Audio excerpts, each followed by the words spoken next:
Olá, confreiras e confrades, Eno apaixonados, sejam muito bem-vindos a mais um episódio do podcast Eno Experiência.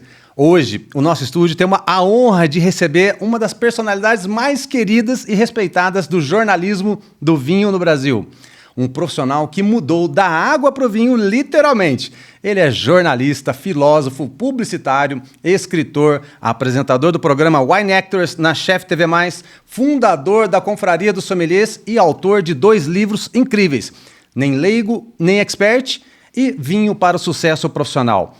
É um contador de histórias que cada taça encontra sabedoria, humor e aprendizado. Senhoras e senhores, com vocês, Didu Russo. Tudo isso sou eu? Tudo isso. Olha, tem mais um livro agora. Eu fiz o Memórias do Didu, que inclui os textos ubriacos que eu faço, que tem muito sucesso, onde eu ponho para fora toda a minha sinceridade a respeito da vida e do vinho.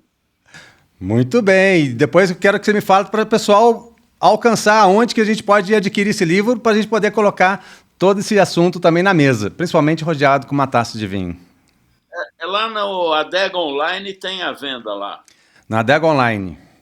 Pronto. Memórias do Didu. Memórias do Didu. Querido, mais uma vez, muito obrigado.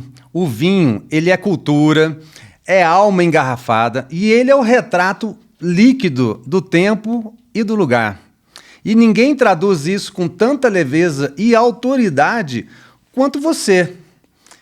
A gente quer mergulhar aqui no podcast nesse universo de autenticidade, conhecimento e prazer. Então, muito obrigado mesmo, querido. E eu sei que em agosto deste ano, você brincou de uma forma séria em um post do Facebook que trocou o mundo dos parafusos pelo mundo do vinho.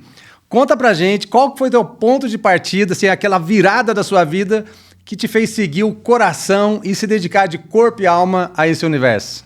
Eu sempre brinco com essa frase que toda vez que eu tenho um momento muito gratificante na minha vida, isso, graças a Deus, tem sido muito frequente, eu sempre brinco que o mundo dos parafusos não oferece momentos como esse.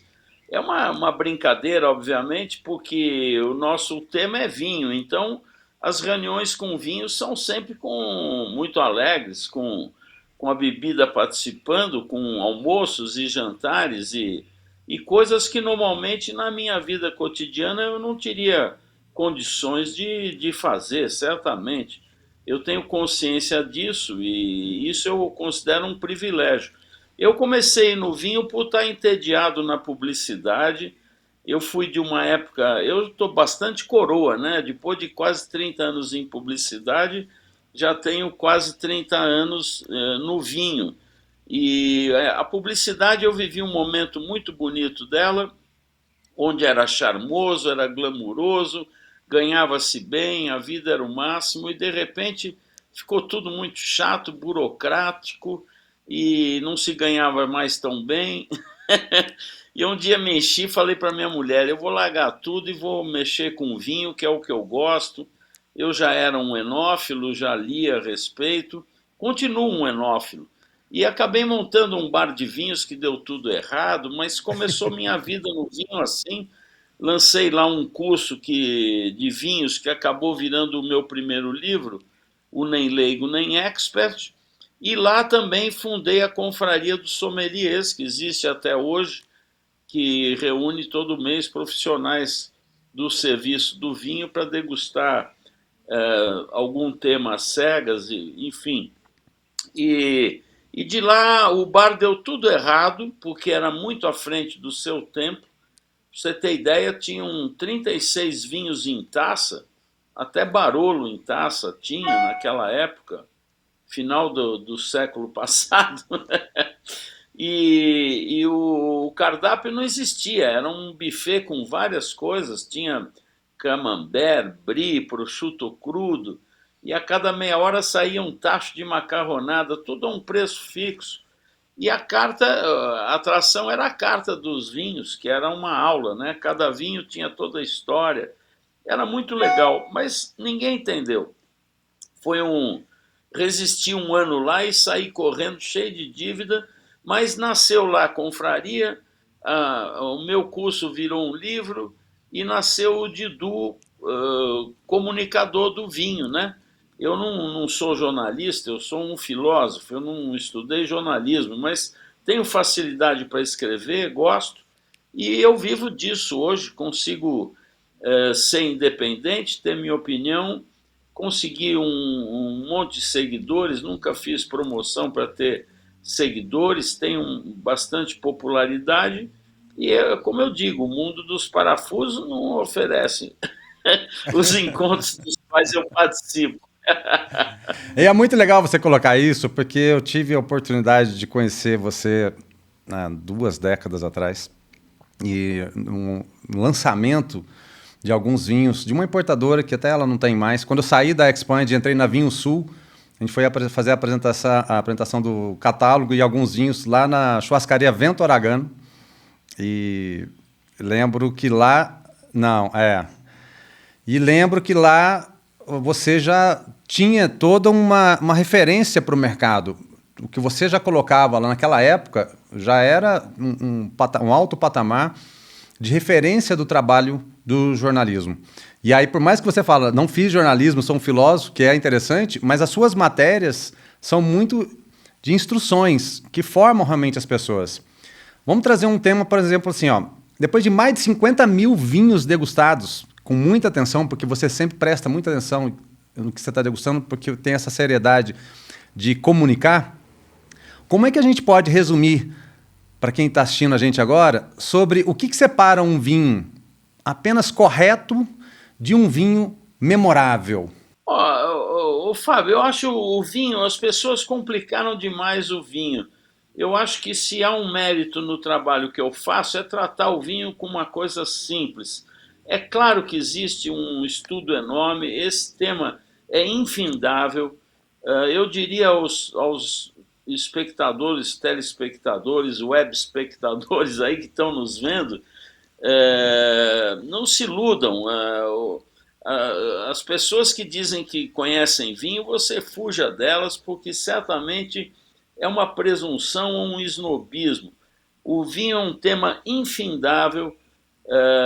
Você mencionou os 50 mil vinhos, a minha conta realmente é essa. Eu já passei dos 50 mil vinhos degustados com atenção, porque eu gosto de fazer isso, e prestar atenção no nariz, que as pessoas acham que é um dom, não é um dom, todos nós temos, a gente não tem é o hábito.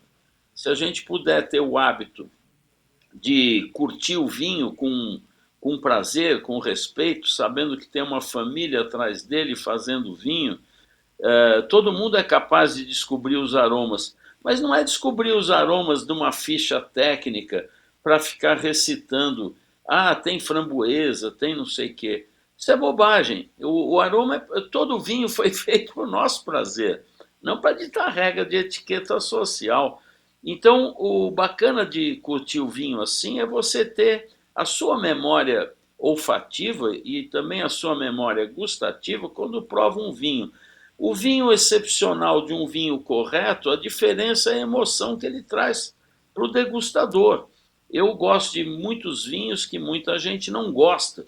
Eu já gostei de muitos vinhos que hoje eu não gosto, porque nós vamos mudando, é da nossa natureza isso. Então, eu diria que, para quem está nos ouvindo e me considera um expert, eu não sou um expert em nada, eu sou um curioso, uma pessoa sincera e estudioso do assunto, e posso dizer a você, todo vinho dá prazer a alguma pessoa. O vinho, quando a gente abre, ele está dando a vida dele para o nosso prazer, e isso merece respeito, qualquer que seja ele. Simples, caro, famoso, mal feito, sem graça, qualquer um deles. Quem fez procurou fazer uma coisa boa. Até nos vinhos industriais que a gente vê, vinhos de volume, existe muito trabalho atrás para que ele tenha um resultado final que venha agradar alguém. É claro que existe sofisticação, porque o assunto é vasto, mas não deve ter, na minha opinião. O consumidor tem que procurar o seu prazer, um vinho que lhe agrade, que não machuque o bolso, e o mais importante, Fábio, eu diria, é experimentar. Ninguém sabe quantos vinhos existem no mundo. Eu tenho um cálculo de 2 milhões de vinhos feitos por cerca de 200 mil produtores. Imaginem, eu não degustei nem 2, 3% do que existe de vinho no mundo. É uma frustração, já estou velho e vou morrer sem provar 5, 10% disso.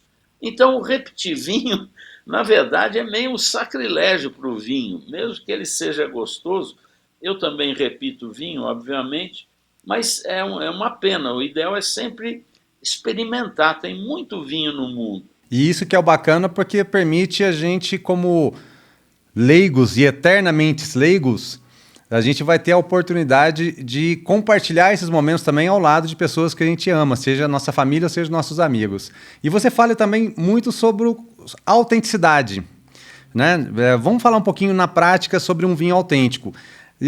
Uma pergunta que o pessoal sempre fala: qual que é a diferença entre o enófilo, o enólogo e o sommelier? E você traz um papel muito real do enólogo e do vinheron.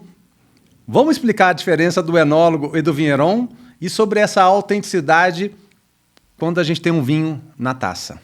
Fábio, eu diria o seguinte: o mundo do vinho, para quem não está muito enfronhado, ele é dividido claramente em dois mercados. O vinho do vinheron, daquele artesão, e o vinho industrial, do enólogo. O mundo do enólogo é aquele mundo onde o enólogo tem que ter controle sobre o que vai acontecer naquela uva que vai se transformar em vinho. E o mundo do artesão, do vinheron, como a gente fala, é um mundo inverso. É um mundo onde ele cuida muito bem das suas uvas para, no momento em que ela vai virar vinho, não sofrer interferência alguma. Como é que se dá isso? O vinho é a coisa, talvez o produto mais fácil de se produzir no mundo.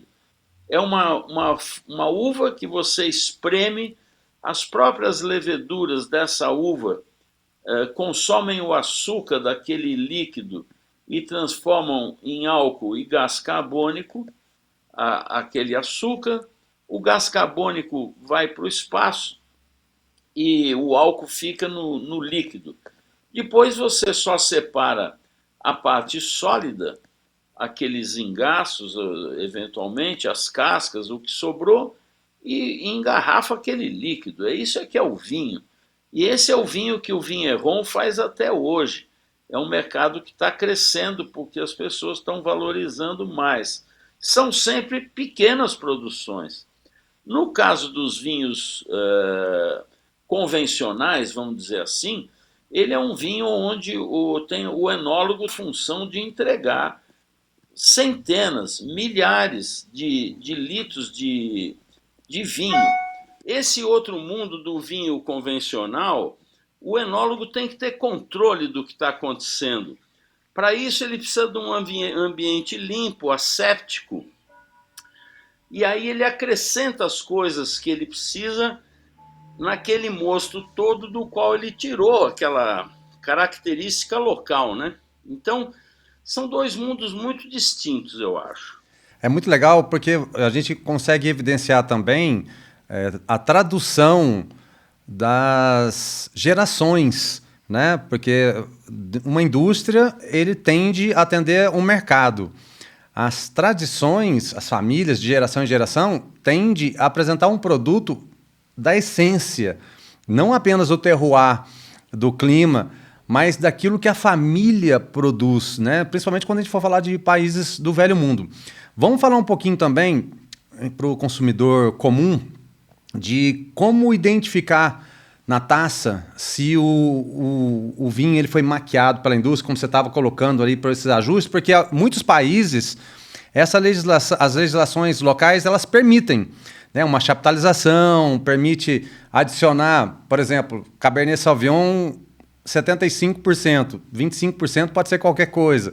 Por quê? Porque tem os efeitos do clima, do solo, enfim, as variações de safras, e aí muitas vezes ele não sabe se aquilo está acontecendo. E outra coisa que eu quero colocar também nessa tua explanação.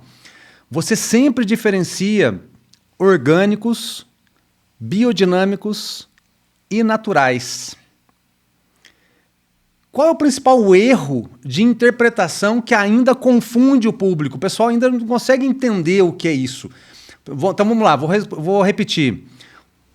Retomando aquele assunto das correções por causa dos climas e trazendo isso para o orgânico, biodinâmico e naturais. Foi bom você fazer essa pergunta, foi até motivo da minha palestra nessa última ProWine. O que acontece é o seguinte, a indústria química ela mudou o planeta nos últimos 100 anos, porque ela acabou, antigamente, para você ter um produto agrícola que tivesse o nitro... Sabe que o que faz uma videira ter força, ter saúde, é o nitrogênio. E esse nitrogênio ele é captado pelas raízes. De que forma que ele é captado pelas raízes? Ou pelas raízes de outras plantas, como as leguminosas e as gramíneas, ou pelo raio das chuvas, que tem o poder de fixar o nitrogênio nessas raízes. Se não acontece isso, a videira não tem saúde, não tem força. A indústria química conseguiu desenvolver a fixação do nitrogênio nas plantas com um produto químico, depois que um tal de Fritz Haber, lá no século passado, exatamente 100 anos atrás, 100 e poucos anos atrás, ele conseguiu fazer a síntese do amoníaco. Com a síntese do amoníaco, conseguiu-se desenvolver o NPK. O NPK foi usado na agricultura e fez um sucesso enorme, porque as plantas produziam muito mais acometidas de um excesso de sal. Ela lutava para sobreviver, nessa luta produzia mais. Isso foi uma maravilha no início, só que quebrou todo o sistema ecológico. Começou a surgir ervas daninhas, começou a surgir fungos, começou a surgir pestes, porque houve um desequilíbrio na natureza. E aí o que acontece? A indústria química adorou, aplaudiu de pé, porque ela fez fungicidas, pesticidas e assim por diante. Então virou um mundo um pouco de monocultura que estraga o planeta, estraga a Terra. O planeta não é assim. As pessoas precisam ter consciência que o reino vegetal tem 4 milhões de anos e o reino animal ao qual nós pertencemos tem 300 mil anos. Então existe uma sabedoria no reino vegetal que o ser humano, com a sua presunção, não respeita. Você vê que o filósofo, quando resolve falar de vinho, começa... Não, e eu adorei isso. Então o que acontece? Hoje, o mundo tem a seu dispor cerca de 400 produtos químicos que são usados nos plantios. Aqui no Brasil, inclusive, tem 30 produtos que são banidos no mundo inteiro porque são muito perniciosos à saúde e continuam sendo usados. Então, essa não quer dizer que todo o plantio que não é orgânico use tudo isso. Mas o vinhedo que não é orgânico, ele usa produto químico. Essa é uma verdade. E o produto químico está na planta e está na uva. Depois, esse produto, quando vai fazer o vinho, tem outros 300 recursos para se transformar qualquer coisa em vinho. 300 produtos, imaginem só, gente, nós estamos falando de uma invasão química que é assustadora. Não quer dizer também, e é um erro muito comum hoje em dia, que todo vinho convencional usa tudo isso. Isso é um erro absurdo. Eu tomo todo tipo de vinho, eu tomo os vinhos convencionais também, gosto muito, e tem vinhos excepcionais que não são orgânicos porque usam uma coisa ou outra na agricultura e depois tem uma correção ou outra na vinificação, com uma levedura selecionada e coisas assim. Muito bem, os vinhos orgânicos, prestem atenção nisso que é importante. Os vinhos orgânicos, mesmo que tenham aquele selo orgânico, ele só garante que o vinhedo não teve adição de produto químico. Na vinícola, o enólogo pode usar o que ele quiser, fazer o que ele quiser, como qualquer outro vinho convencional, porque o certificado é do vinhedo, não é de como se faz o vinho. Não existe um certificado para elaboração orgânica de vinho, não existe. Aí você tem, então quando você vê, tem um vinho convencional, você já sabe o que é. Tem o vinho orgânico, que agora você está sabendo que trata-se apenas de garantir que o vinhedo não teve produto químico. Mas para se elaborar, ele vai ter levedura selecionada, vai ter correção de acidez, de tanino, um monte de coisas que se pode fazer. Inclusive, as leveduras é uma coisa fenomenal. Hoje você tem levedura que transforma até o excesso de açúcar não em álcool, mas em acidez. Poxa, você quer uma manipulação maior do que essa? É uma coisa maluca, é uma interferência à natureza. Então, esse é o vinho orgânico, que também não quer dizer que todos fazem isso. Pode ser que tenham produtores orgânicos, que o vinhedo é orgânico certificado, não usa químico lá, e depois, quando faz seu vinho, não acrescenta nada. Mas se ele faz isso, pode ter certeza que ele vai contar isso, porque é mérito. Entre no site dele e você vai ficar sabendo. Aí você tem a categoria dos biodinâmicos e naturais.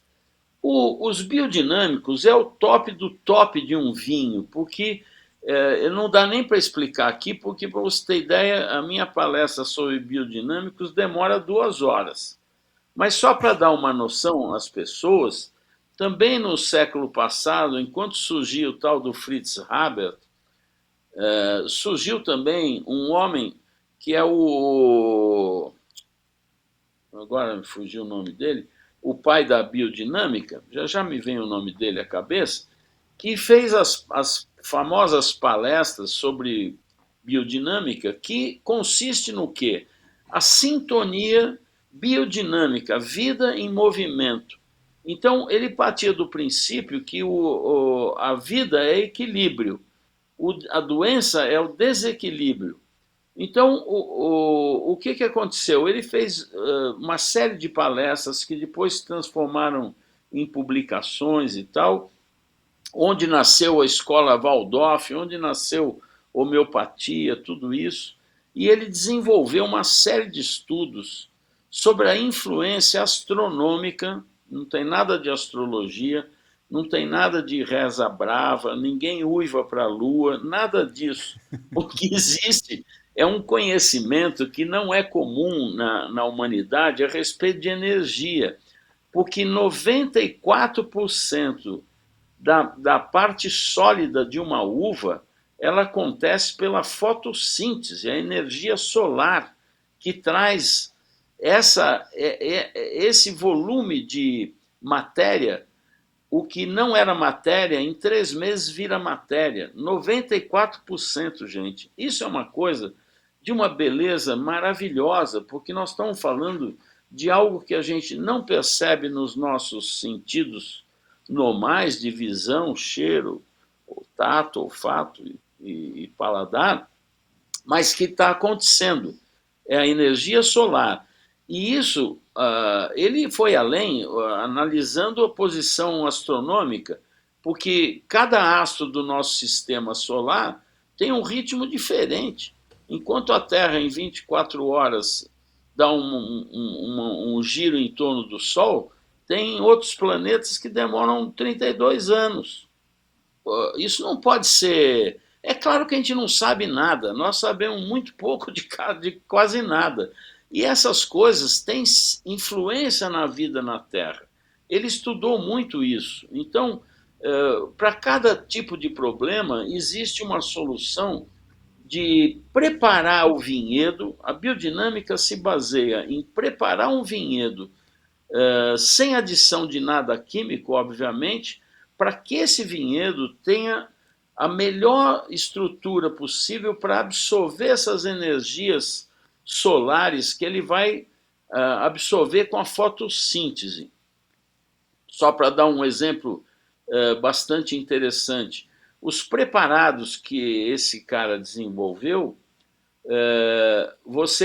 ele põe dentro de um chifre de vaca, que segundo os estudos dele, tem uma forma para captar energia, e ele enterra dentro de um vinhedo, de um equinócio ao outro. Quando você desenterra esse esterco, que para cada situação tem uma função, se o seu problema é de raiz, os preparados, além das ervas e tal, o que tem de esterco tem que ser do porco, porque tem a ver com as raízes. Se for da fruta, tem que ser com o estrume de cavalo, que tem a ver com as frutas. Enfim, e aí, quando você desenterra esse chifre, aquele preparado é 70 vezes, presta atenção, 70 vezes mais poderoso do que o mesmo preparado que não foi enterrado. Caramba. Aí você vai falar para mim, mas como, Didu? Pois é, alguém estudou isso? Não estudou, porque quem financia os estudos é a indústria química, que é milionária. E se ela descobrir o que acontece nisso, ela não vai conseguir produzir, porque isso é uma coisa astronômica, isso é energia que está no nosso planeta e que esse cara aprendeu a captar. Isso depois tem o processo de dinamização, que é dissolver em água e girar rapidamente 1.000, 2.000, 10.000 vezes para um lado e reverter rapidamente esse ciclo, potencializando energia nesse preparado. Esses são os preparados. Isso depois é espalhado no vinhedo e acaba o problema. Você não precisa de produto químico. Entendi. Bom, é claro que é uma coisa que precisa estudar muito, precisa trabalhar pra caramba, porque o trabalho da biodinâmica é muito grande no vinhedo, muito mais difícil, porque você tem que ficar andando pelo vinhedo e descobrir o que está tendo aqui ou ali e fazer os tratamentos apropriados. Depois que começou a florada, não tem mais o que fazer. Não tem mais o que fazer. É esperar a uva, colher e transformar ela em vinho, que E não é medir os adicionado resultados. absolutamente nada. O caso dos vinhos naturais, para concluir a sua pergunta, Sim. o caso dos vinhos naturais é um caso um pouco à parte. Na verdade, todos os vinhos biodinâmicos são naturais, se comprados na região onde eles são produzidos. Se ele for exportado, ele tem acréscimo de SO2 no engarrafamento, que muitas vezes é feito com a queima de enxofre vulcânico, que é colocado a fumaça dentro da garrafa para proteger. Mas, via de regra, não tem.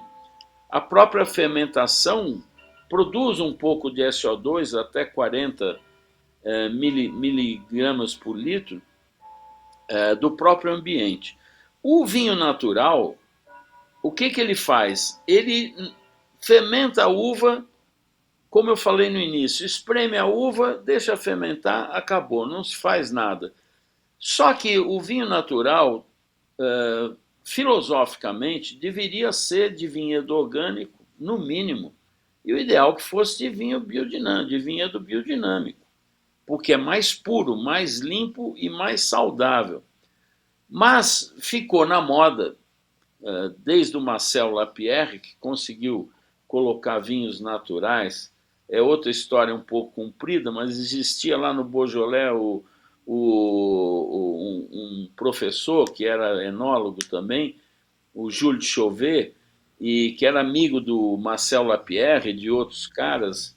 Montaram lá um grupo que era a Gangue dos Quatro, que resolveram voltar a fazer vinhos sem adição de levedura, porque era a década de 70, 80, e a levedura, a adição de leveduras virou uma moda. As leveduras selecionadas surgiram só na década de 70. Olha que interessante, Olha é que legal. bastante recente.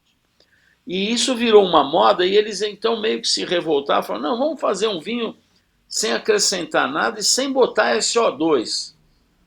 E isso virou moda e o Marcel Lapierre conseguiu colocar os vinhos dele em restaurantes estrelados e virou uma coqueluche. Demorou a chegar no Brasil, isso veio no final do século, começo desse século, e no mundo inteiro isso virou um grande movimento. A base do movimento do vinho natural tem muito mais a ver com uma revolta contra a indústria química e contra a monocultura, que vendeu o conceito de que tinha que aplacar a fome do mundo, mas que só serviu para fazer produto de industrializado, né? Não é a monocultura não é nunca de alface, de beterraba, ela é de grãos para fazer rações e, enfim. Então é muito mais um movimento do artesão contra a monocultura e a indústria química do que qualquer outra coisa. E o modismo tem sempre o problema, ele é muito bom para divulgar, mas ele é péssimo porque atrai os aproveitadores. E o mundo hoje está infestado de vinhos de uvas que não são nem orgânicas, vinhos feitos de forma relaxada e que muitos não são bons. Os vinhos naturais bem feitos são bons de pequenos artesãos e custam caro. Não se iluda, é difícil ter um vinho natural baratinho, você fique esperto. Então, esse basicamente, não quero ser enfadonho aqui com as explicações, mas basicamente essas são as diferenças.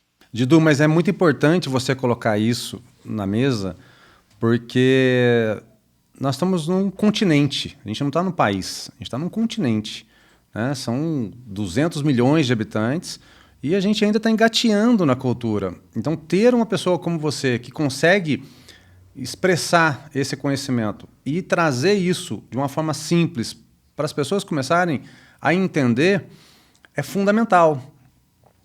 Eu também A pessoa quero que você... é o Fritz Haber, lembrei agora o nome. Fritz Haber. Velho tem esse problema, demora para entrar a legenda do slide. Fritz Haber é o Fritz pai da Haber. biodinâmica. Eu quero também que você explique para a gente, de uma forma simples, sobre o que são leveduras indígenas e fermentação espontânea. E o impacto disso no sabor e na autenticidade que a gente falou agora há pouco. Por quê? Porque a pessoa que está entrando agora não tem ideia disso. Né? E como que isso impacta na vida dela? Essa pergunta é muito boa, porque é o seguinte, hoje existem cerca de 400 leveduras da indústria química que você adiciona. Essas leveduras até aromas te proporcionam, coisas, características que ela tem a capacidade de arrancar daquela uva, que é matéria-prima, para ser da forma que o enólogo pretende. Um determinado aroma, um determinado sabor. O que torna esses vinhos que abusam dessa manipulação, aquele vinho muito correto, normalmente passou por esse tipo de processo. Os nutrientes que alimentam essa levedura, que também podem ser acrescidos, também influem de formas diferentes. É uma ciência incrível e que muitas vezes salva muita uva. Eu não quero aqui demonizar esse trabalho das leveduras adicionadas, porque em muitos casos está salvando muita uva que não era boa e transformando em vinho, mas a gente precisa ter claro que isso não é autenticidade e não é correto se mencionar terroir num vinho que adicionou levedura.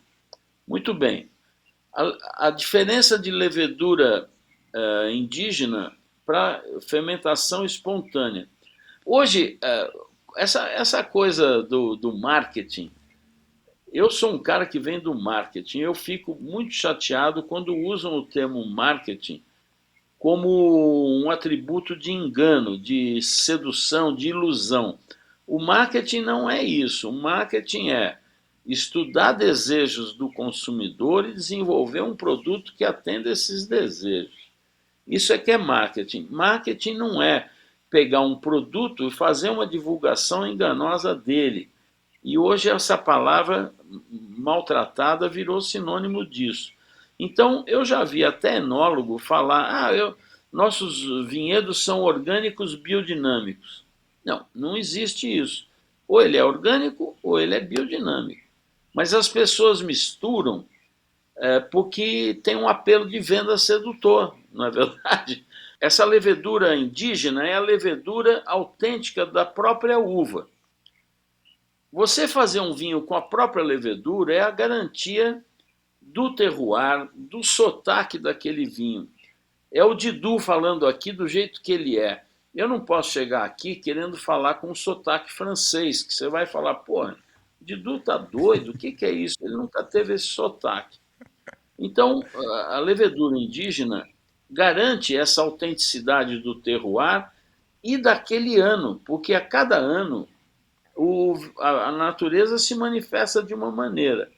E isso é bonito no vinho. Querer repetir o mesmo vinho sempre é um grande engano do consumidor, porque o vinho autêntico, em cada ano, se manifesta de uma maneira, com uma característica mais acentuada que outra. Isso é normal da natureza, é bonito, é bom que seja assim. A fermentação espontânea é quando essa levedura indígena se manifesta numa fermentação em cubas abertas ou em barricas abertas com a influência do seu ambiente. O que acontece com isso? Os ambientes estão cheios de leveduras. As leveduras aqui da minha casa, esses quadros que estão atrás, as garrafas empoeiradas, tudo isso tem leveduras. Os meus cachorros, o gato que eu tenho, tem as suas leveduras.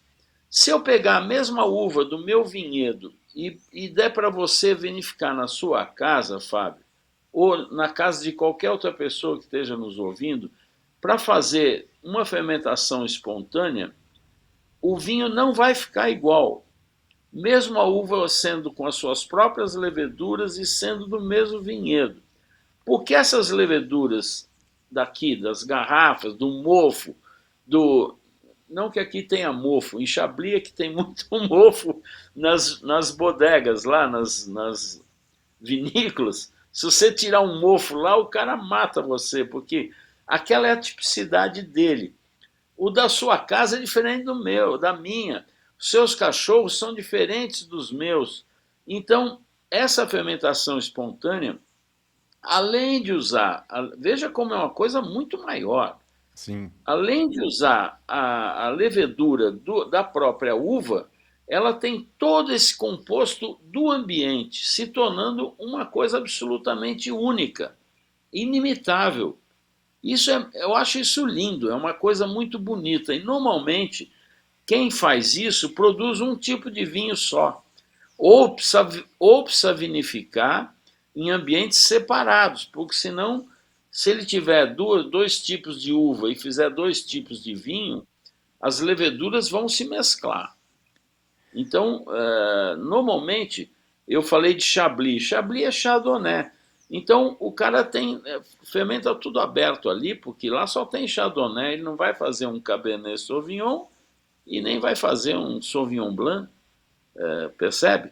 Essas que são as diferenças básicas e que tornam o vinho inimitável.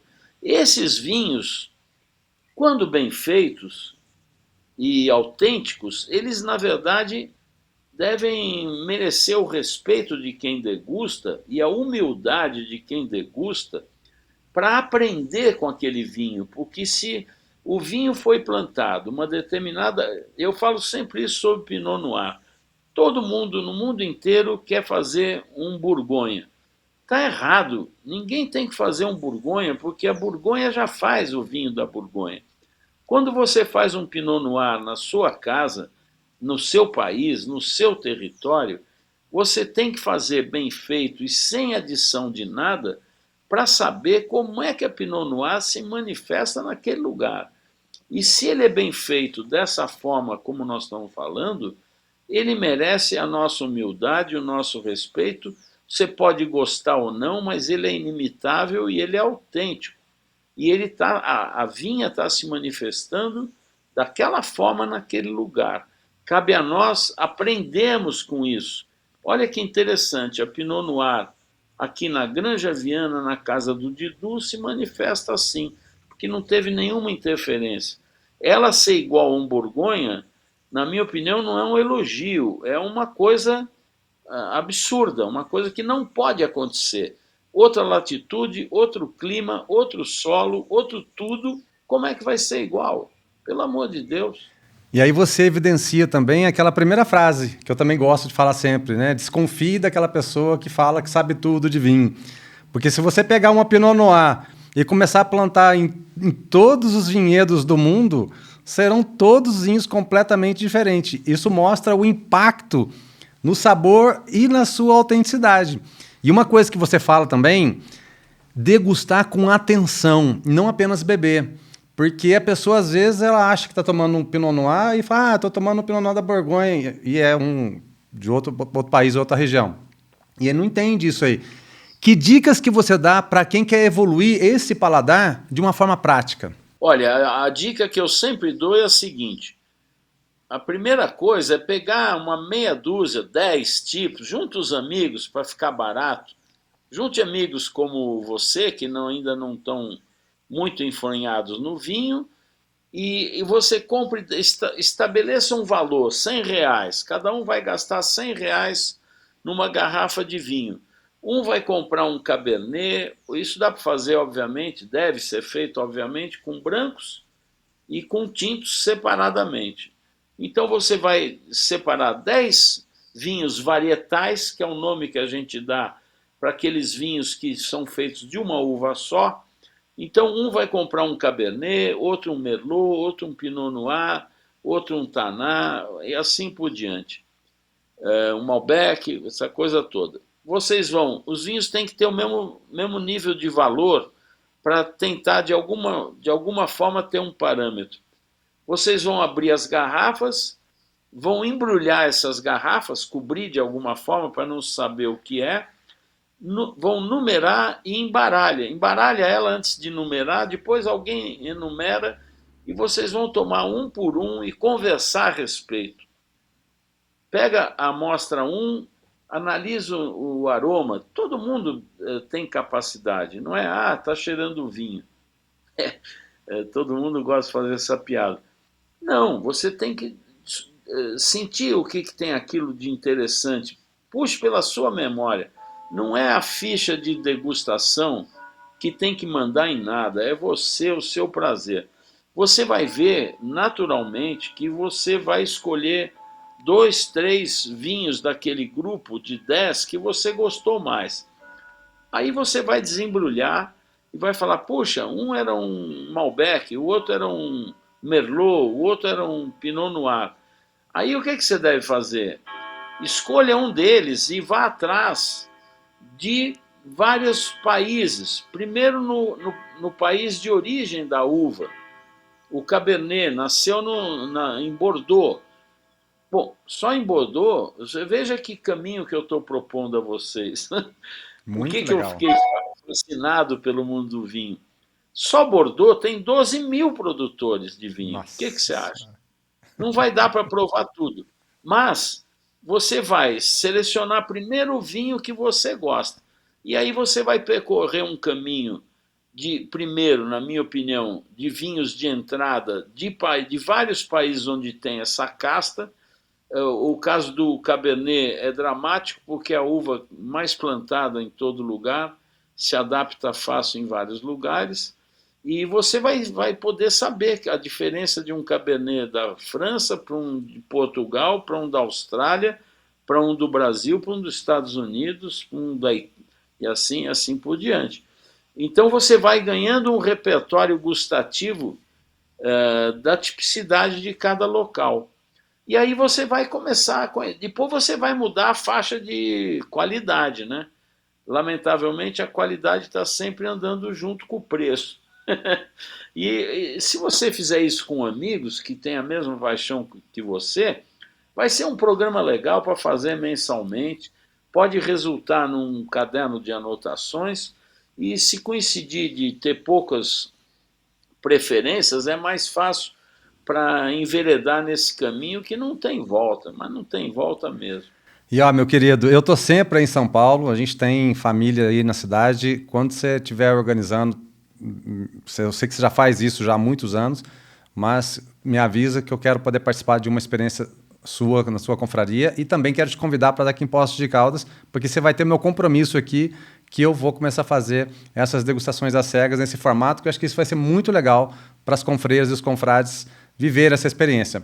E para a gente encerrar esse bloco, olhando agora para o cenário atual no Brasil, o que mais que te entusiasma no cenário vitivinícola de hoje, dado já a nossa história marcante com os espumantes, os tintos de altitude, os vinhos de inverno ou até mesmo outros temas, pensando de Dionísio Baco até hoje e esse momento que a gente está vivendo de transformação no mundo do vinho. Onde a gente está acertando e o que a gente pode melhorar? Olha, Fábio, eu vejo o vinho brasileiro, na minha opinião, está numa fase muito boa, onde os vinhos industriais, que ainda são a grande maioria, subiram muito de qualidade. Os vinhos artesanais cresceram demais, tem muito produtor muito bacana fazendo coisas autênticas, legais. Esse projeto do vinho de inverno, dupla poda, como chamam, vai promover muito, através do enoturismo, o consumo do vinho. Aqui em São Paulo, para você ter ideia, tem cerca de 200 vinícolas que não existiam há poucos anos atrás, que vão permitir que o enoturismo compre vinho, se habitue a tomar vinho, porque o nosso desafio é ter o vinho como um complemento alimentar. Nós temos que tomar uma taça por refeição, porque faz bem para a nossa digestão, para o coração, para o nosso espírito. 2.000 estudos científicos corroboram com essa ideia de que o vinho consumido regularmente e com parcimoniosamente, ele contribui muito para a nossa saúde. O brasileiro precisa sair do estado do vinho como um modismo, como uma coisa social, uma coisa de elegância, para o consumo cotidiano, porque ele é um complemento alimentar. Eu vejo com grande entusiasmo todo esse cenário. Acho que ainda existem alguns equívocos, como os vinhos brasileiros ainda buscam querer ser um vinho chileno, quando precisam olhar mais para a sua tipicidade. Os vinhos da poda de inverno, na minha opinião, precisam achar um jeito de se livrar do Dormex, que é um veneno proibido em todo lado. No Japão não entra produto agrícola que tenha usado Dormex, para você ter uma ideia. Você ter um vinho de dupla poda com 100 pontos e não poder exportar para o Japão é uma vergonha, né? Então precisa superar essas coisas e precisa também surgirem os vinhos de inverno com leveduras indígenas, com a sua própria levedura, ter mais variedade de castas, mas eu acho que isso vai acontecer porque é tudo muito recente. E o enoturismo, que certamente é quem vai pagar essa conta, porque o investimento é milionário, e fazer um vinho de dupla poda é muito mais caro do que fazer um vinho de cultivo normal. O enoturismo vai ser muito promissor, eu estou muito entusiasmado com isso. E para mim isso é muito legal também, porque meu pai fazia vinho em Caldas, né? A Folha de Figo, Niagara, Isabel, enfim, o Vitália. E hoje realmente está tendo uma transformação de gerações. Você vê vinícolas centenárias por causa dos paralelos, né, que não tem o clima ideal, tal. E aí tem todo esse estudo que eu não tenho dúvidas que isso vai ser base para estar sempre evoluindo, porque está sendo estimulado o setor e a pesquisa e a busca para oferecer produtos cada vez melhores. Isso vai ser uma atitude contínua, até porque o próprio mercado pede isso, né?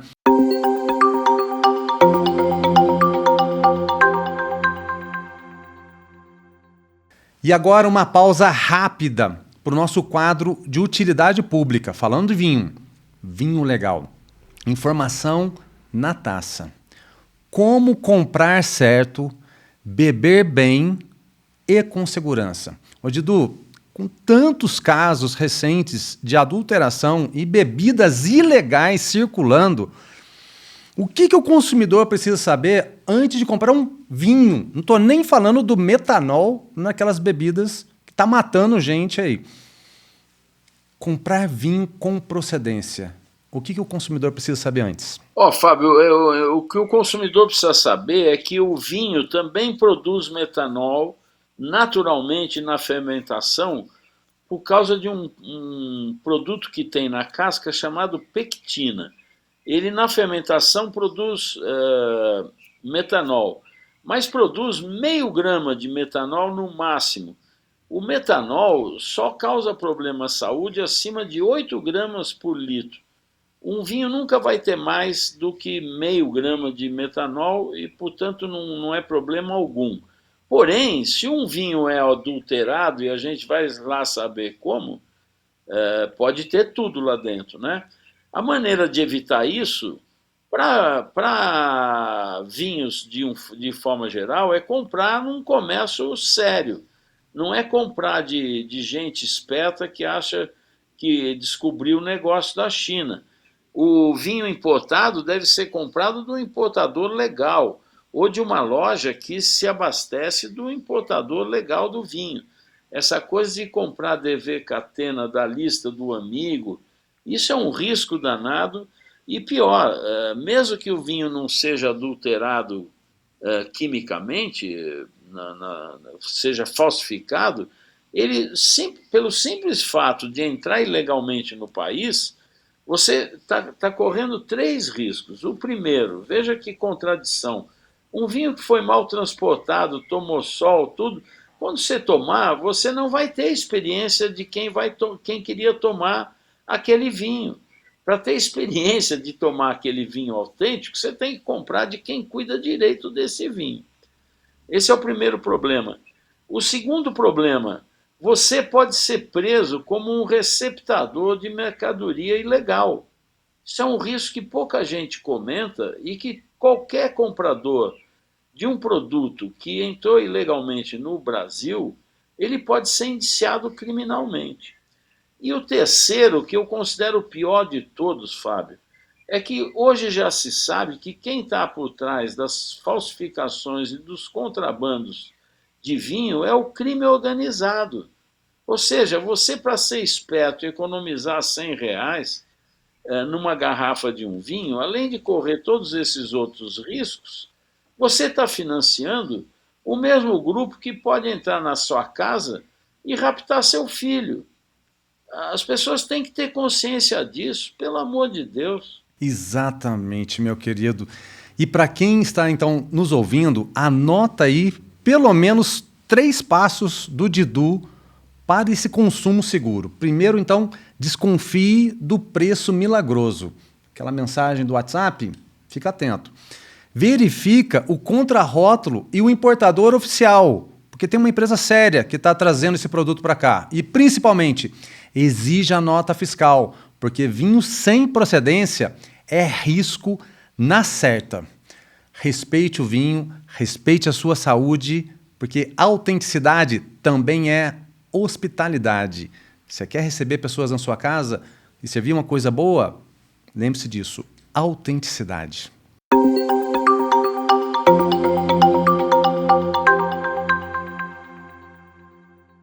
É isso aí, minhas confreiras e confrades. Vinho bom é aquele que conta a verdade da uva, do ano, do lugar.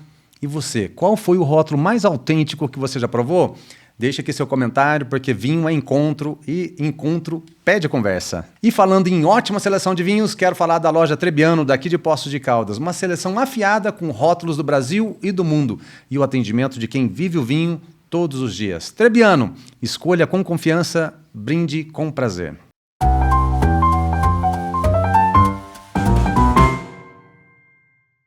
Na Trebbiano, cada prateleira revela descobertas. De rótulos especiais de vinhos a uma seleção incrível de bebidas nacionais e importadas. Aqui você encontra queijos frescos, pães artesanais, carnes nobres, doces e delícias que transformam qualquer ocasião. E para quem valoriza saúde e qualidade, os produtos Lete e a linha natural da casa são puro cuidado e sabor. Trebbiano, tudo o que você ama com carinho em Poços de Caldas.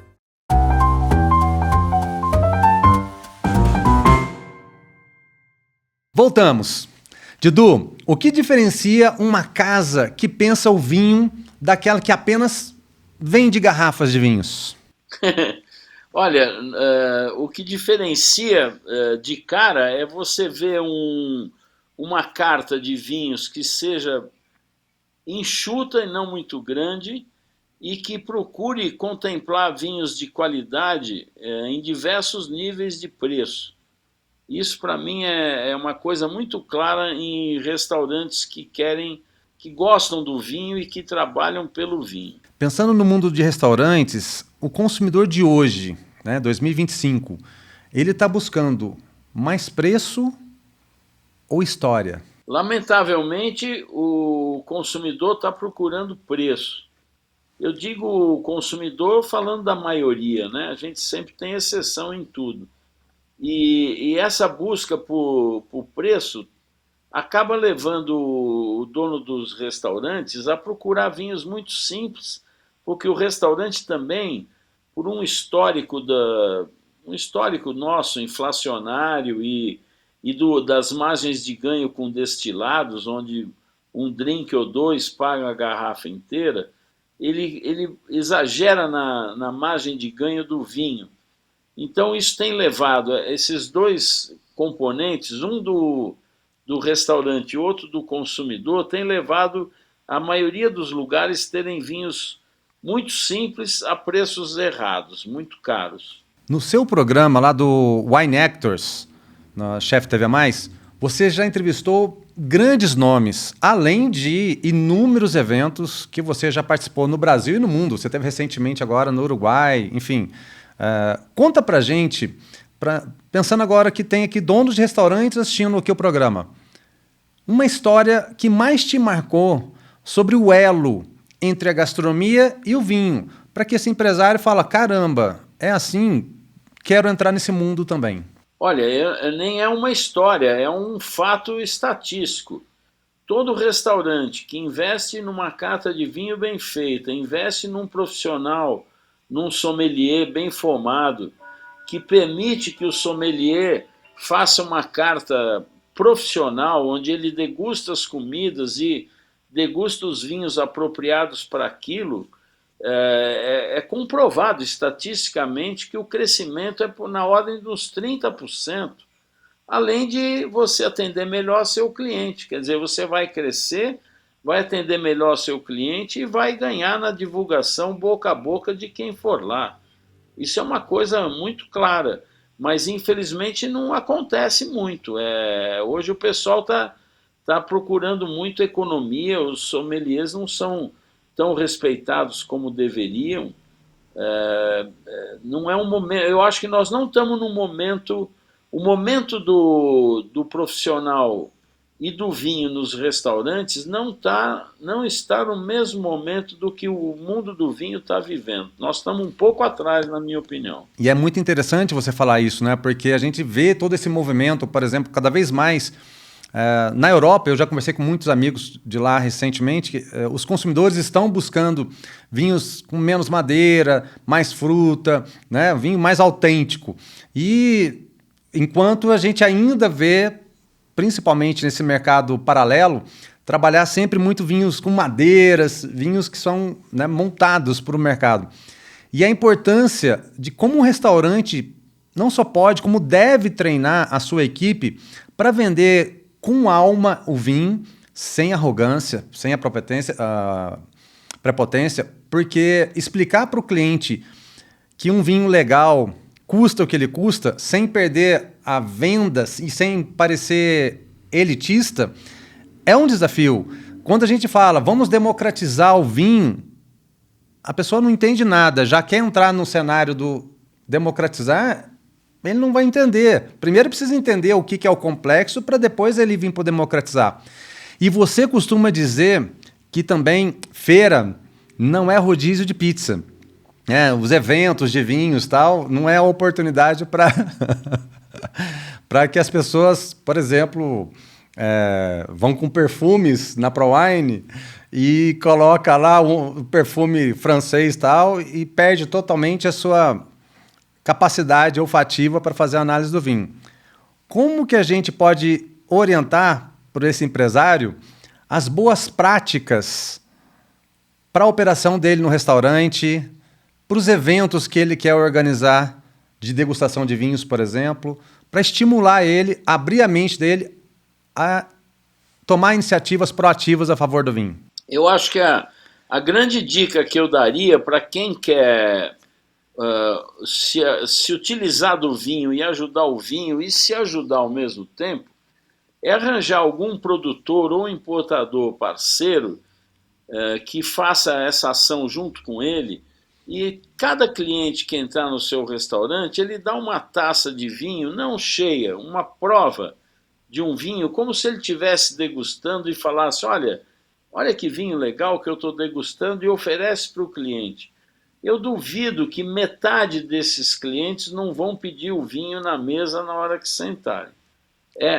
Olha, existem inúmeros casos de endereços que fizeram isso com grande sucesso, e isso cria o hábito e cria uma simpatia, uma coisa generosa e simpática que vai promover o vinho e vai promover o lugar do restaurante. A coisa do perfume é óbvio, uma brigada não pode nunca estar cheirando perfume. Ela é óbvio que tem que estar limpa e higiênica e com desodorante, mas não tem que ter perfume, porque o perfume é uma coisa que invade, atrapalha a avaliação de qualquer um. Então, Sim. isso é uma coisa bastante clara, né? Ô, Didu, e eu quero, para fechar esse bloco, fazer uma pergunta interessante para você. Imagina que eu vou montar um restaurante. Eu já tive, o bistrô chamava Na Trilha do Vinho aqui em Poços de Caldas. E aí eu te convidei para estar presente na inauguração desse bistrô, que é uma cidade do interior. Vamos comparar isso para todo o Brasil. E eu preciso que você, como um consultor, me recomende 3 vinhos já para eu colocar em taça na primeira semana. Quais são os vinhos que você me indica? Se você não quiser falar marca, não precisa, mas a gente pode pensar dentro dessa questão do romper paradigmas para ele tomar essa iniciativa. Quero colocar já 3 vinhos em taças. Quero me aprofundar na resposta anterior sua. Certamente um espumante brasileiro que tem coisas ótimas e a preços baixos. Eu colocaria certamente um vinho branco genérico, nada caro. Nada caro. Um branco genérico, um Sauvignon Blanc, um Chardonnay. E eu colocaria um vinho tinto de médio corpo, que vai bem com muita coisa, que é bem versátil. E todos eles podem ser nacionais. Eu acho que o restaurante brasileiro deveria ter na sua carta pelo menos 20% da carta de vinhos nacionais. Nós temos coisa muito boa em várias faixas de preço. Tá vendo, minhas confreiras e confrades? Dicas do Didu. A mesa, ela educa, o salão traduz e a taça confirma. E você, qual é o prato da sua vida que sempre pede uma taça de vinho? Comente aqui, porque comer bem é estudar o mundo mastigando. E falando em ótimo restaurante do interior de Minas Gerais, vamos falar do Polenta Vino e Cucina, onde a cozinha italiana encontra cartas inspiradas e jantares harmonizados inesquecíveis. Polenta Vino e Cucina, sabor, hospitalidade e taças no ponto certo.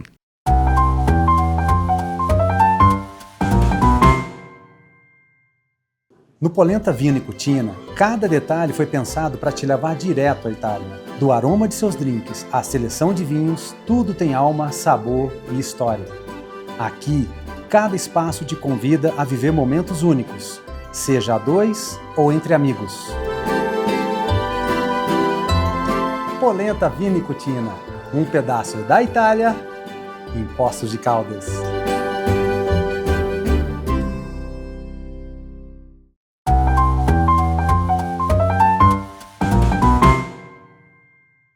Voltamos. Turismo é quando o vinho ganha endereço e as pessoas ganham memória.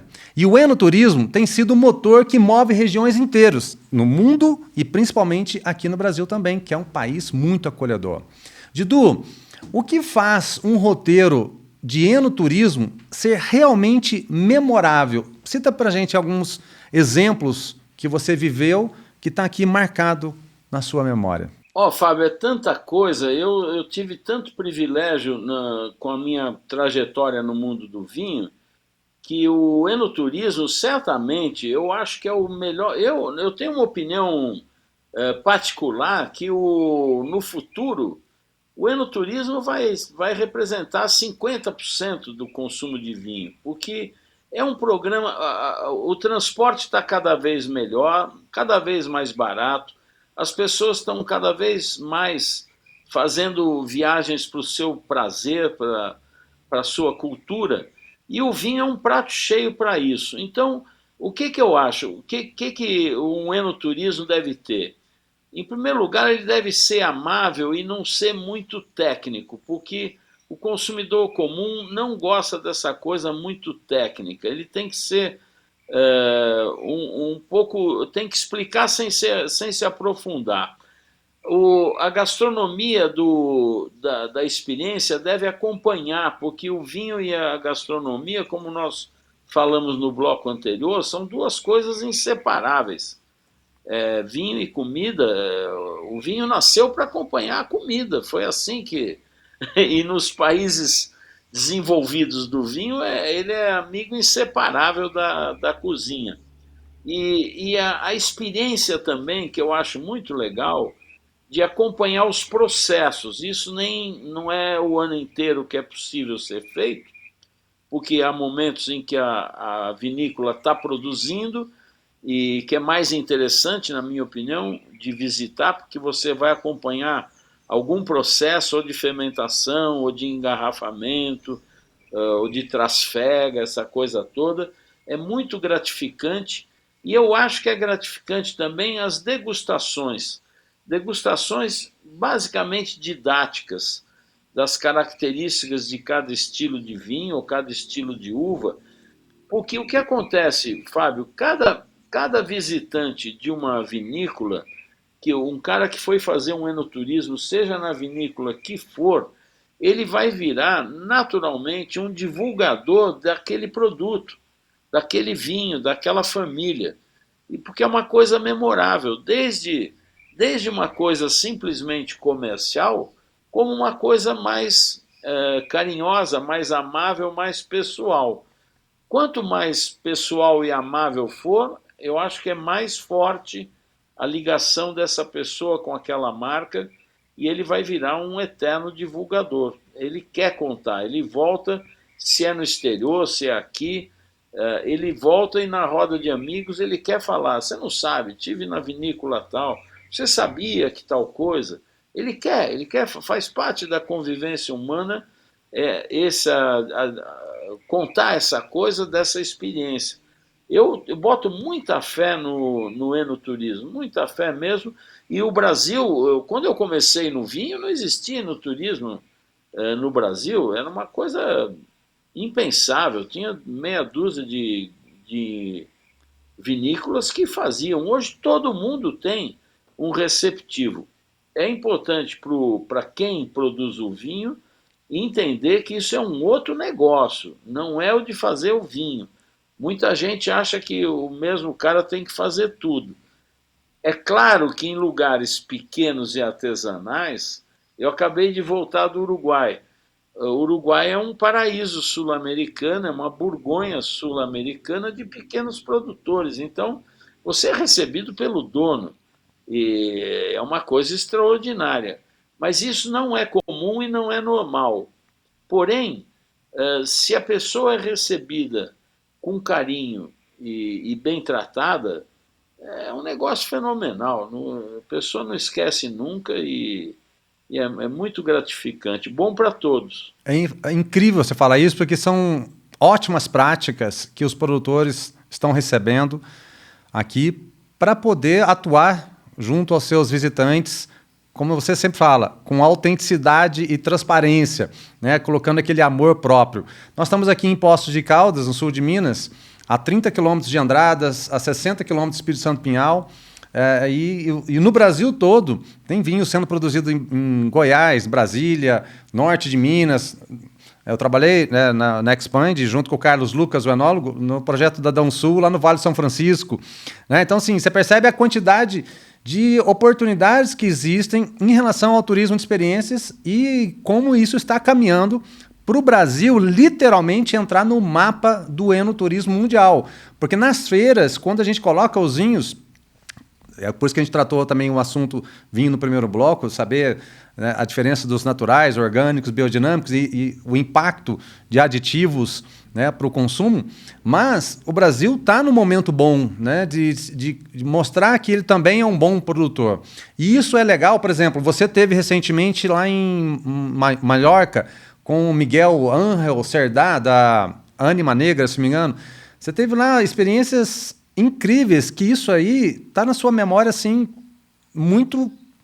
Não sai, né? Mas as viagens que eu fiz do vinho, eu tinha vontade de um dia ficar num lugar só para relembrar e escrever a respeito das viagens que o vinho me deu, que são quantos amigos que a gente faz e vira uma relação muito especial, né? Exatamente. E sabendo que a gente está no país que é um continente, que nós temos, sim, produtos, né, de norte a sul, com gastronomia diversas, e cultivos também contemporâneos, não é só tradicional, mas também é um contemporâneo, que combinação entre vinhos, por exemplo, queijos e cafés, pode contar, no caso de um terroir mineiro, mas vamos pensar isso também mais amplo no Brasil, a história do nosso terroir.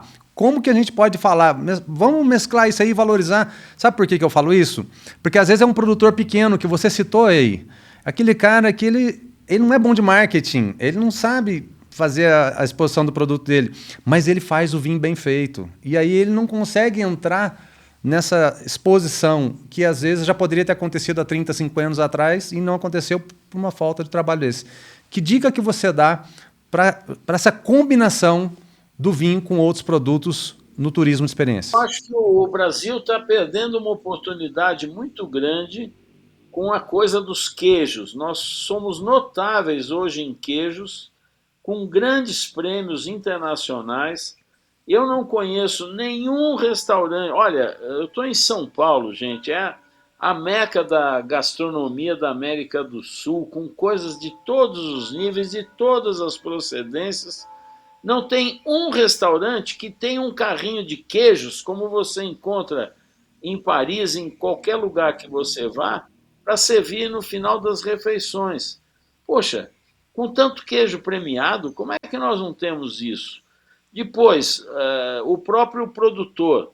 O pequeno produtor tem que fazer as harmonizações quando ele recebe alguém. Ele tem que buscar, inclusive é didático, isso ajuda o turista, porque ele vai passar cultura e informação, pegar meia dúzia de harmonizações para fazer uma brincadeira com as provas dos vinhos. Normalmente vai ter um queijo local, alguma coisa local. A gente precisava, no mundo do vinho natural, tem uma frase que é assim: procure o local, o artesanal, o sazonal e o natural. Esses 4 AU, se forem perseguidos, o produtor local e artesanal tem que valorizar o seu local. E aí ele vai ter muito mérito com isso. Também acho que o produtor pequeno, se eu fosse produtor pequeno hoje, eu estaria me dedicando a vender tudo que eu faço para o enoturismo. Certamente é mais rentável, mais gostoso, melhor de se fazer. Mas, se eu quisesse também atingir mercado, eu estou falando dos artesanais, né? Gente que produz pequenos volumes. Não adianta querer ganhar o Brasil, ele não é a Aurora, a Miolo, a Salton, não é. Então, escolha um mercado e trabalhe direito aquele mercado. No caso de São Paulo, um bairro. Escolha um bairro e trabalhe direito um bairro. Se ele colocar direito seu vinho num bairro, nos restaurantes selecionados por ele, que respeitem o seu trabalho, está resolvido o seu problema. Não pode querer ir para cá, Rio de Janeiro, Paraná, Salvador, não sei o que, interior de São Paulo é um outro país. Escolha, tem cidades que merecem um trabalho bem feito só lá. não é verdade? Excelente dicas, Didu. Você aí abordou o que todo turista deve saber antes de visitar uma vinícola ou fazer um passeio de enoturismo. E também o que todo produtor precisa entender sobre receber e como atuar no seu mercado de atuação, porque isso vai com certeza abrir portas para que ele possa crescer e estimular cada vez mais a produção do seu negócio. Fábio, desculpa eu te Pode falar. interromper. Eu lembrei aqui uma coisa que a minha mulher era de Itapeva, no sul do estado. E aí, de vez em quando, eu vou para lá. Ali no caminho tem um restaurante de estrada que faz um prato típico ali da região chamado encapotado. O encapotado é um bolinho é um frango refogado que foi desossado e aí faz um tipo de um angu com farinha de milho e frita ele. É um espetáculo. É uma delícia. Bom, só tem um lugar que faz isso na estrada, que tem 200 e tantos quilômetros. O caminho inteiro você não encontra uma banquinha de alguma senhora fazendo uma coisa local. Não tem uma pamonha local, não tem um doce de abóbora local. Aquelas coisas típicas do interior foram totalmente dominados pela indústria, da grande indústria. É saquinho de salgadinho Cheetos. Ah, faz favor, eu não quero comer um salgadinho Cheetos andando numa estrada do interior. Eu quero comer um doce de leite local. Eu quero comprar um queijo local. As coisas locais no Brasil, eu não sei porquê, não sei se eles têm vergonha ou se eles acham que só tem valor se vier vender em São Paulo. Não é verdade isso. Tem que ter orgulho do local, tem que ter orgulho da origem e da autenticidade. Olha que importantíssimo esse nosso bate-papo num papel sobre o turismo, na educação do paladar e na valorização dos produtos regionais. Você que está aí escutando tudo isso nesse bloco, o turismo ele ganha quando o vinho ele encontra pessoas de verdade como o Didu. E se você é um produtor artesanal de um queijo, de um café, pense nisso, valorize-se, porque o lugar faz você amar ainda mais a experiência e a experiência faz você amar ainda mais o lugar. E você, conta pra gente, quais são as experiências que você viveu recentemente? Conta aqui, porque viajar é aprender.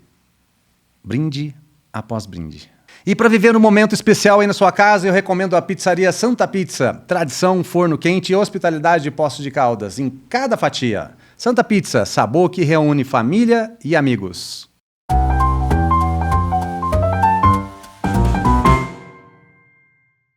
Na Santa Pizza, tudo começa com massa fresca, forno quente e capricho em cada detalhe.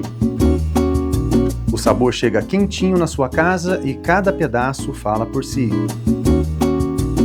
Peça agora pelo WhatsApp ou pelo app e descubra por que todo mundo ama a Santa Pizza.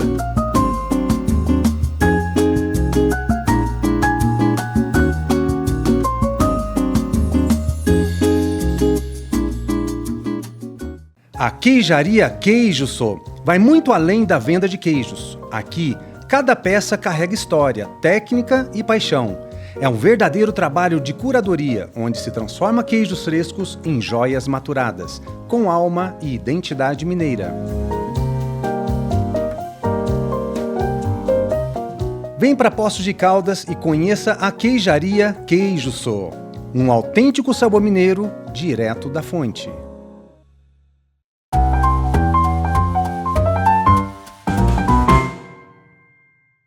Amigos, eu quero dar um reforço aqui sobre a Queijaria Queijo Sô, curadoria de queijos maturados com técnica, alma e identidade mineira. Visite aqui em Poços de Caldas, na Avenida Champanhar 1141. Queijo Sô, o autêntico sabor da nossa terra. Didu, como que o conhecimento sobre vinho impacta diretamente a rentabilidade de um restaurante, o ticket médio e a geração de emprego e renda numa comunidade? Olha, eu acho que é muito grande, porque o serviço do vinho é uma coisa que falta. Nós estamos no... Eu lamento reforçar essa posição, mas nós estamos numa época de uma decadência da qualidade do serviço. As pessoas têm... não sei o que está acontecendo, a juventude... primeiro que tem muita coisa do Bolsa Família. E depois muita gente não quer trabalhar a carga horária que um restaurante tem, que realmente é uma semana puxada. Mas eu não tenho a menor dúvida que o fascínio por esse trabalho do serviço, se ele é bem incentivado e bem executado, sai ganhando todo mundo, sai ganhando aquele profissional que vai crescer na carreira, sai ganhando o restaurante que vai se qualificar no próprio boca a boca e sai ganhando o cliente que fica feliz e vai voltar, porque você não volta para um lugar onde o serviço não era bom, ninguém volta. E esse investimento não é uma coisa de curto prazo. O estabelecimento tem que ver que ele pode fazer isso a longo prazo. Não é caro. Eu vou até dizer aqui, eu tenho um curso que está disponível na internet gratuitamente. Eu vendi o patrocínio, era para ser um livro, virou um curso, que chama O Aprendiz de Sommelier. A quantidade de rapazes e homens já feitos que eu encontro, que vêm me agradecer, que se tornaram sommeliers por minha causa, por causa desse curso, eu fiz ele como internet, por quê? Para qualquer um poder fazer. Hoje, qualquer restaurante que pegue a sua brigada, abra o laptop e ponha, são acho que 13 ou 14 aulas de 20 minutos, assista aquilo junta a brigada e fala, hoje nós vamos assistir o capítulo 1 do Aprendiz de Sommelier do Didu. Está lá, não precisa pagar o Didu, os patrocinadores já pagaram, estão lá. Gente, hoje com a internet, numa boa, não é só o meu curso, a quantidade, claro, precisa filtrar, porque tem um monte de bobagem também sendo dita. Mas o que eu estou falando do Aprendiz de Sommelier, qualquer restaurante de qualquer lugar que tenha uma antena de Wi-Fi vai poder fazer o curso. Junte a sua brigada e fala, ó, todo dia, meia hora antes do trabalho, nós vamos assistir um capítulo. Por que não fazem? É questão de querer. Essa coisa de falar, tem que mandar na escola, não sei o quê, não é mais assim, o mundo mudou, a comunicação está aqui, acessível a todo mundo. Nosso trabalho é apenas filtrar a qualidade do que você vai estudar. Se informe sempre antes a respeito daquela pessoa, saber o que ela fez, o que ela acha, e não um cara que caiu de paraquedas agora, querendo ser formador de opinião. O modismo, né? Que isso acaba acontecendo por causa do modismo. A pessoa vai lá e entra por causa do modismo. Pois é. E é importante você falar isso porque, né, a gente esteve junto aí na cidade de São Paulo e atuando também nas maiores cidades do Brasil. E a gente está alcançando aqui cidades de pequeno e médio porte, como Poços de Caldas, por exemplo, por onde os agentes públicos e também a iniciativa privada devem começar a ter atitudes mais proativas para criar um ecossistema sustentável do vinho e da gastronomia, pensando no benefício que é isso para a economia da cidade. Eu já entrevistei aqui um prefeito, o ex-prefeito Sérgio, e o atual prefeito Paulo Neira aqui de Poços de Caldas, e uma das coisas que eles falaram é, se o poder público não atrapalhar, já está ajudando. Mas tem muitas coisas que pode ser feito quando eles entendem sobre o valor cultural e econômico que o vinho e a gastronomia oferece para o turismo, fortalecendo a economia da cidade. E um assunto que eu quero colocar aqui na mesa, que a gente está ecoando isso com todos os nossos amigos, é sobre a carga tributária, que ainda é um desafio, né? Em muitos países do mundo, o vinho é considerado alimento. Aqui em Minas, a cachaça é considerada alimento e ela entra num benefício fiscal. E está tudo certo, que é um patrimônio nosso. Mas por que o vinho não? Né? O que o consumidor, os empresários e o poder público podem fazer hoje para que a gente consiga ampliar o acesso sem cair na informalidade, mas principalmente com responsabilidade? Está aqui, ó, água, vinho, a gente não quer estimular a bebida alcoólica como uma dependência, mas sim como um alimento. Pô, Fábio, você tocou num assunto que me incomoda tanto, bicho. Olha, eu vou te dizer uma coisa, eu já cansei de falar isso e repito novamente, o governo é o principal incentivador do descaminho, da falsificação e da ilegalidade. Porque hoje, quando alguém paga uns R$ 100 numa garrafa de vinho, R$ 75 foi para o governo. Isso é um absurdo, não tem um adjetivo para qualificar. Você toma uma taça e paga 4. O que é isso? No vinho nacional é 55%. Portanto, se ele reduzisse a carga, ele estaria acabando com a criminalidade ligada ao vinho. Porque o que deixa apetitoso um negócio de falsificação ou de descaminho, ou contrabando, chame-se lá como quiser, é o alto preço. Quando o Ciro Lila vende um DV Catena a R$300, não é porque ele é ladrão, é porque desses R$300, 75% foi imposto pelo governo. O mesmo governo que não protege ele desse descaminho. Outro dia eu até postei isso. Se eu falar mal aqui de um ministro do Supremo Tribunal, o teu site sai do ar na hora, o meu também, eles vão saber na hora e vão punir a gente. Mas os caras que vendem vinho ilegal, à torta e à direito aqui na internet, continuam no ar, numa boa, não acontece nada com eles. Milhares de seguidores, muito mais seguidores do que eu tenho, vendendo vinho ilegal. E quem é que está protegendo o importador legal que paga impostos, gera emprego? O que é isso? E olha, vou dizer mais, o vinho, sabe quanto vinho, o mercado inteiro de vinho no Brasil, os brasileiros, vinho brasileiro e vinho importado, significam 0,03% do PIB brasileiro. É como se você tirasse uma moeda de R$2 do bolso e desse para alguém. É nada na sua vida. Se ele abrisse mão disso e fizesse um incentivo do consumo social correto do vinho, como uma taxa por refeição, ele ia reduzir o seu custo de saúde do Estado, porque o vinho faz bem para a saúde, ia educar e acabar com essa impunidade. Era um golpe no crime organizado.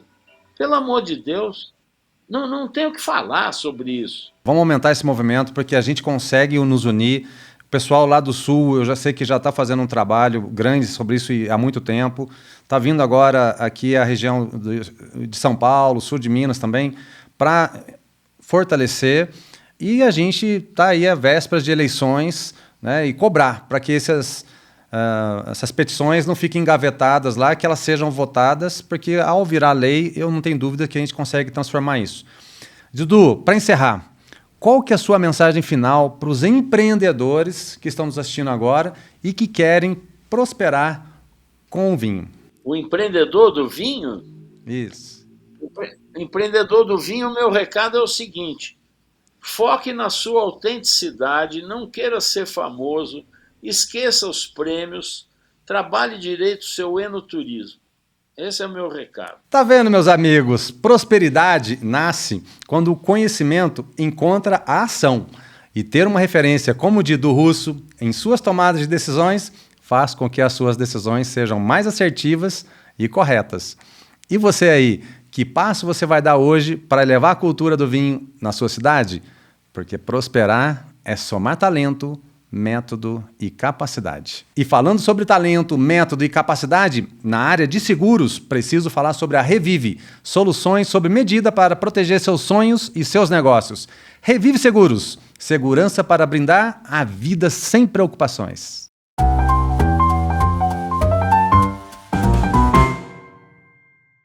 Você já pensou em proteger a sua família, cuidar da sua saúde e ainda planejar a sua aposentadoria com segurança? A Revive Seguros, com o especialista Igor Cardoso, economista e corretor habilitado pela SUSEP, oferece soluções completas em 3 pilares: seguros de vida estruturados que blindam a sua renda e patrimônio, planos de saúde nacionais com mais cobertura e menor custo e previdência privada para garantir a sua independência financeira no futuro. Revive, protegendo vidas, garantindo futuros. Conte com a gente.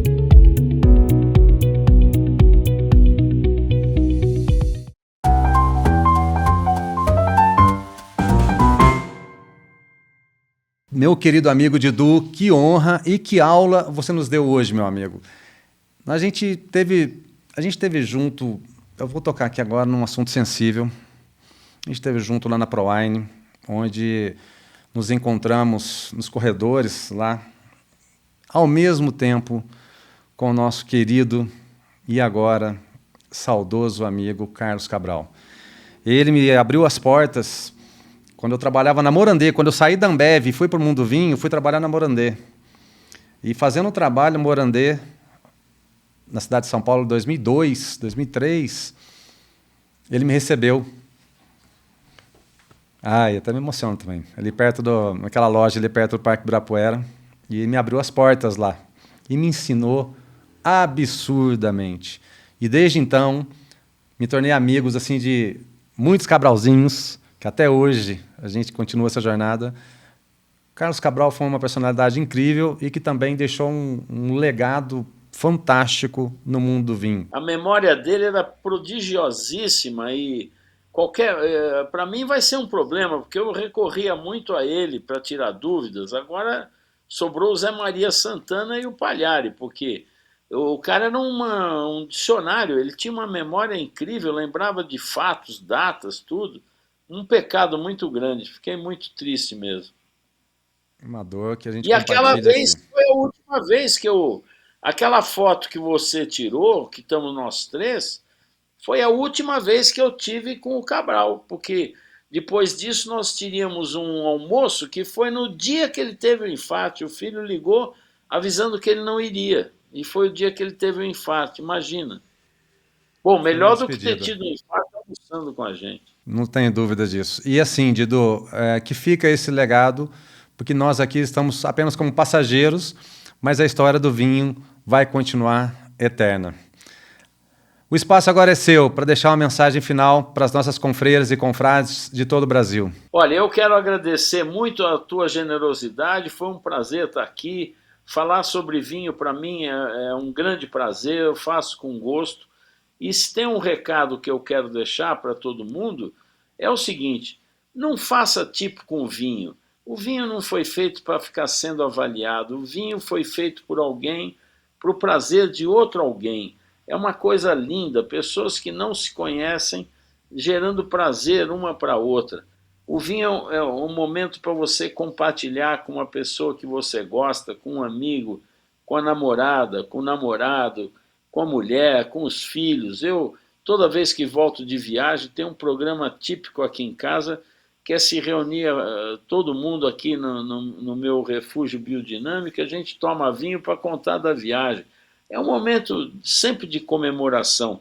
Trate o vinho com respeito, não procure as figurinhas carimbadas. O legal do vinho é o nosso prazer. E lembre-se, quando um vinho é servido, ele está dando a vida dele para o nosso prazer. Isso merece respeito. Amigo, muito obrigado pela sua generosidade, por compartilhar décadas de vivência aqui com a gente. Poços de Caldas te recebe aqui de taças erguidas e portas abertas, vindo para Poços. Vem ficar na minha casa, você é meu convidado. Já estou aqui te convidando aqui oficialmente. E para você, confreira e confrade apaixonado, que episódio incrível! Hoje nós falamos de autenticidade, segurança, formação e futuro do mundo do vinho. Com o Didu Russo, entendemos que o vinho é mais que uma bebida, é uma atitude. Siga a Ano Experiências nas redes, compartilhe esse episódio e marque aquele amigo que ama vinho tanto quanto você. Se inscreva no nosso canal, ative o sininho para não perder as próximas entrevistas e lembre-se sempre, viver é brindar com a alma. Até o próximo episódio, pessoal!